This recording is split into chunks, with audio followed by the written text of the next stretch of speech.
আপনি জানেন যে হচ্ছে যে আপনার এই বয়সে এরকম একটা গুরুদায়িত্ব আপনার কাছে এসে পড়েছে, যেটার জন্য আমরা চাচ্ছিলাম, আমরা চাইছি যে সব বয়সের অন্তর্ভুক্তি থাকুক একটি ব্যবস্থায়।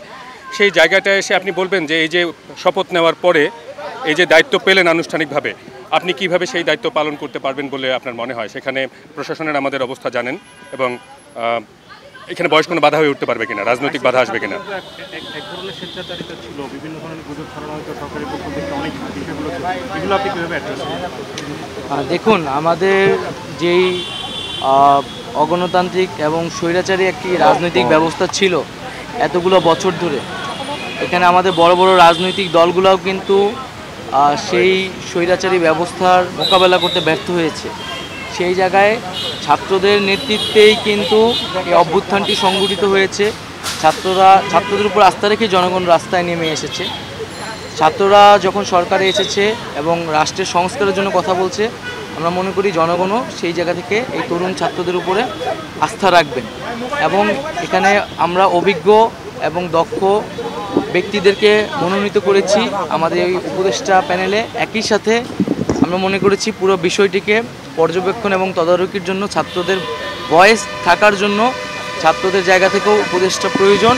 সেই জায়গা থেকেই আমরা দুইজন ছাত্র প্রতিনিধি এই উপদেষ্টা প্যানেলে রয়েছি, এবং পাশাপাশি আরও আমাদের ছাত্র প্রতিনিধিরা অন্যান্য উপদেষ্টাদের সাথে সহকারী হিসেবে সামনের দিনে কাজ করার সুযোগ থাকবে। নানা রকম চ্যালেঞ্জ আসতে পারে সামনে, তো সেই ব্যাপারে শিক্ষার্থীদের মধ্যে যাতে কোনো ধরনের বিভেদ তৈরি না হয়, বিভাজন, সেই বিষয়টা ভাবছেন কি নিশ্চিত করতে পারবেন কিনা? আমরা একটা ঐক্যবদ্ধভাবে একটি গণ অভ্যুত্থানকে নেতৃত্ব দিয়েছি।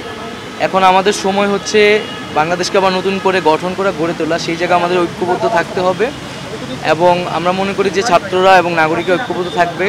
বাংলাদেশের সিস্টেম ভেঙে পড়েছে অনেকখানি, সেটাকে গড়ে তোলা সম্ভব যদি প্রশাসনের সাথে নাগরিক বা সিভিলিয়ান যারা ছাত্র নাগরিক তারা যদি সমান্তরালে যদি একসাথে কাজ করে, সেটা আইন শৃঙ্খলা থেকে শুরু করে সর্বক্ষেত্রে, তাহলে খুব দ্রুত সময়ের মধ্যে আমাদের যে চ্যালেঞ্জগুলো বা যে সমস্যাগুলো আমরা দেখছি সেগুলি মোকাবেলা করে উতরে ওঠা সম্ভব। কথা বললেন যে মন্ত্রণালয়গুলোতে আপনাদের ছাত্রদের সম্পৃক্ততা থাকবে, এটা কীভাবে সম্ভব হবে?